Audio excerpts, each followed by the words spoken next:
Welcome to the Deep Dive. Today, we're digging into Les Brown's really impactful book, It's Not Over Until You Win. We want to find those key takeaways that, well, truly matter for your journey. You shared a fantastic summary, and it's definitely renowned, isn't it? Yeah, As a kind of roadmap for getting through life's big challenges and, finding success. that's exactly right. And at its heart, the book really boils down to tenacity, faith, and resilience. But what makes it so powerful, I think, is that it's all grounded in Les Brown's own life, his whole rags to riches story. He's not just preaching this stuff, he actually lived it, every bit of it. Absolutely. So our mission here in this deep dive is to unpack how Brown suggests we can turn those inevitable setbacks into, well, comebacks. Yeah. How to find that victory wherever you happen to be right now. So to really get his philosophy, we need to start right at the foundation, what he calls the bedrock of success. Right, let's get into this bedrock of success, embracing your dreams and goals. Now, lots of people talk about goals, but Brown puts this unique spin on it. He says they're not just aspirations, not even just smart goals. They are, for him, the fundamental, almost spiritual, you could say, Right. catalyst. They ignite action, fuel resilience. They're like your guiding stars, non-negotiable. How does he really make that point? Well, what's key here is how personal he makes it. I mean, think about his background.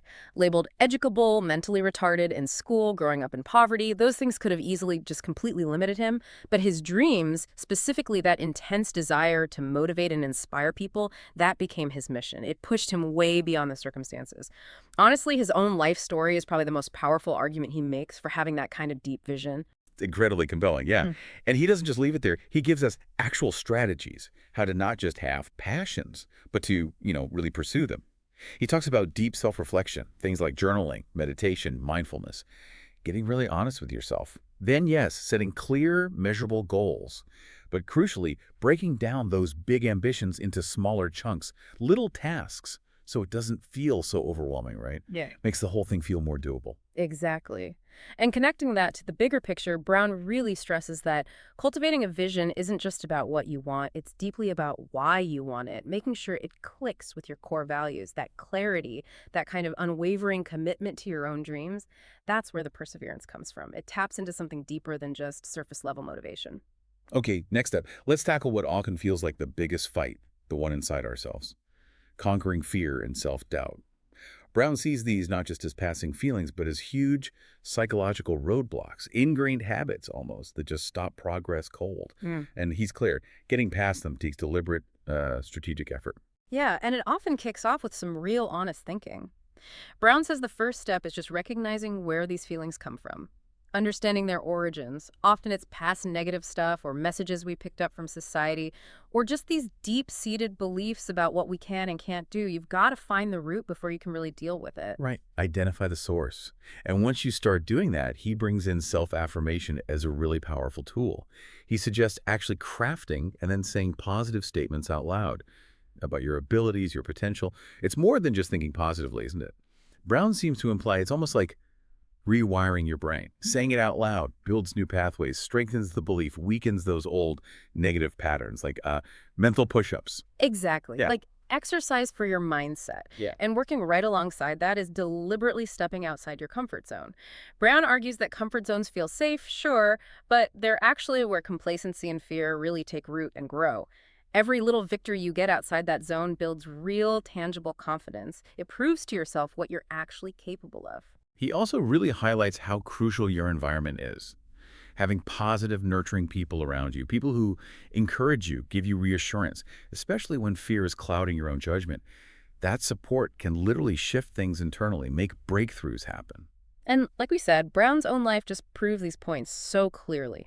Despite those labels, those terrible labels he got early on, he changed his whole life not by pretending fear wasn't there, but by facing it head on, using these exact techniques to reshape his thinking and build that self-belief. His journey from those beginnings to being a world-famous speaker, it's a powerful case study for this approach. Okay, so we've covered identifying dreams, tackling internal fears. But what about when you've done that and life still knocks you down? That's where Brown talks about the bounce back factor. Yeah. Resilience when things get tough. It's not just about surviving, is it? It's more active than that. Right, it's about transforming those setbacks, seeing them as stepping stones, not roadblocks, actively learning and growing because of them. And Brown's life, again, it just screams this. That moment being labeled educable, mentally retarded. I mean, that could easily crush a kid's spirit. Yeah. But he talks about how it actually lit a fire in him, this fierce drive to defy those limits, to prove his destiny wasn't set by some label someone else gave him.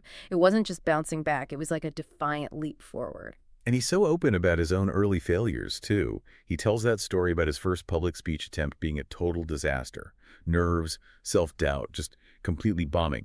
But instead of just giving up, which many would do, he just kept at it. Mm. Practiced constantly, honed his skills through pure persistence until he became, well, who he became, one of the best speakers out there. It's that refusal to quit that stands out. That really underlines the mental shift you need for resilience, doesn't it? Seeing failures as, okay, temporary things you can overcome, opportunities to get better, not permanent stains. It's a fundamental change in perspective. It turns adversity from something that stops you into something that actually fuels improvement.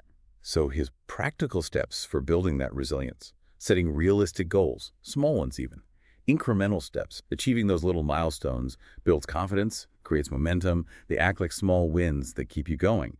And like we touched on, having that strong support system, positive people, mentors, it provides that crucial safety net when things feel overwhelming.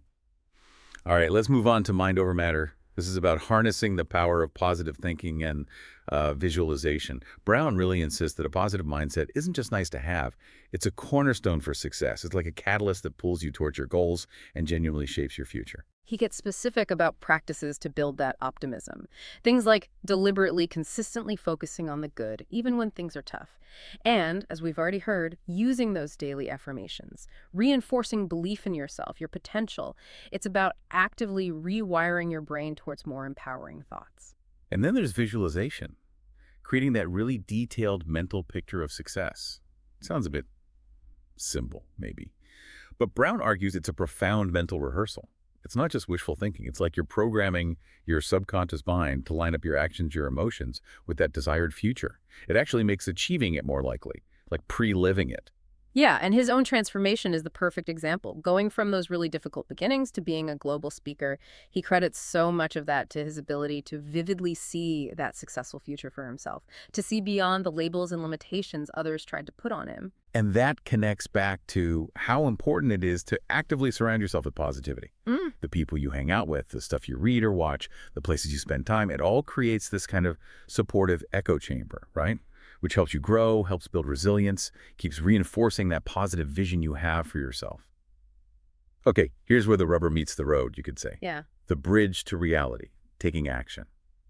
Brown's message here is just so clear. You have to take decisive, consistent action. That's what turns dreams into something real. It's literally the bridge between wanting something and actually achieving it. And his whole life story just shouts this principle. He changed everything from really tough circumstances, limited money, education disadvantages, not by just hoping things would get better. He did it through relentless action, day in, day out determination. He really, truly lived that philosophy. So what does he say are the key parts of planning and actually doing things effectively?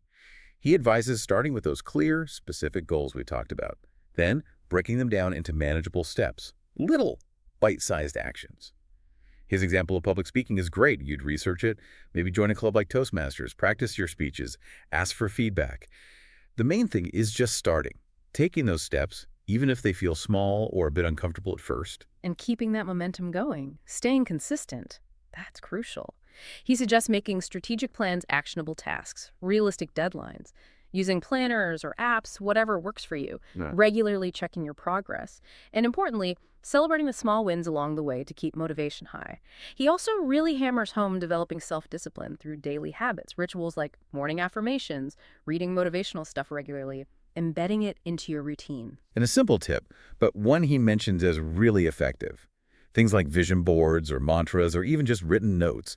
Things you see every day to remind you, keep you focused on the bigger picture. They're like little nudges, keeping you on track when life tries to pull you off course. Okay, next let's dig into the power of connection. The role of relationships and support systems. Brown really emphasizes how vital these connections are for personal success, how they profoundly impact your mindset, your motivation, and what you ultimately achieve. He argues you just can't do it all by yourself. His own life is such a clear example of this, especially the role his mother played, her unwavering faith in him, even with those early school labels. That belief became a bedrock for his own resilience, his determination. It really shows how critical that kind of foundational, unconditional support can be in shaping someone's whole life path. So how does he suggest you build a strong support network? One that actually helps you. He advises seeking out people who genuinely inspire you, who challenge you in a good way, and who offer both wisdom and, importantly, constructive feedback, not just tearing you down. And actively looking for mentors, people who've already done what you want to do. That's critical for speeding up your learning curve. He also talks a lot about the power of pure relationships. Surrounding yourself with people who are also driven, who have similar goals, that creates mutual support, accountability, collective growth. Think about things like professional networks or maybe mastermind groups, places where you can share wins and losses openly and everyone helps lift each other. Right, and finally we get to the never-ending ascent, celebrating wins and continuous improvement. Brown really stresses how important it is to acknowledge and celebrate victories, even the really small ones. He sees them not just as feel-good moments, but as vital signs of progress. They fuel your motivation and give you solid proof that you're growing. Yeah, and what's really insightful is how he frames reflection. Looking back on accomplishments isn't just about patting yourself on the back. It's a strategic pause. It lets you see what worked, learn from things that didn't go so well, and then adjust your goals. It makes improvement continuous. It's an ongoing cycle, constantly refining how you do things. So he encourages this mindset where success isn't some single finish line you cross. It's more like a dynamic series of ongoing achievements. Each win, no matter the size, builds your confidence, sharpens your skills, and kind of naturally pushes you towards the next step, the next level. Which brings up a good question. If it's never ending, what's the ultimate point? Brown's view seems to be that the journey itself is the point. Self-improvement, success. It's perpetual. It's not about reaching a final destination, is it? A truly fulfilled life, in his view, is one of constant learning, constant adaptation. Because, as he puts it, there's always another challenge out there, always another dream to chase. It really doesn't end. And that's both. Well, a challenge and an amazing opportunity for limitless growth. Wow. It's not over until you win. Really is a powerful reminder of the human spirit's resilience, isn't it? And the endless possibilities that are always ahead for every single one of us. Les Brown's wisdom really pushes us to embrace the whole journey, celebrate the progress, and use that as fuel for moving ever upward. So, thinking about all this, what specific challenge are you facing right now that maybe after